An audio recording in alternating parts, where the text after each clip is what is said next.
امید چې ایم پی صاحب لاندې ورځو کې سره دی چې دغه خبرګا سره به حل کړي کچیر بیا د مو مسالې نه حل کېدلې نه بیا د مو د پړچینور تاګ دی نه د اسلام آباد ډایرکټ به د جندړي د ایم پی صاحب په کور کې نو ټیکاله بیا داري کوي روټي بیا داري کوي او مسالې چې څوک رهن بیا برپسې دریا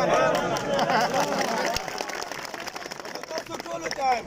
کته مو ډېر پرامن خلک یو د مینې او د محبت والا خلک یو خو ایمان څه مو څومره ګولۍ خوړلې دي مو څومره ظلم برداشت کړی داسې چا نه دي برداشت کړی خدا د ملک دپاره د علاقې دپاره د وطن دپاره دا به انشاءالله بیا برداشت کوو خپل افسرانو ته صرف دومره چې د رحم والا کوم لاس دی دا په مو باندې تلې تېراوه دا خلک د عوام د دا دی دې نه علاوه چې کوم کیس د څمکني والا شوی دی د زنانه والا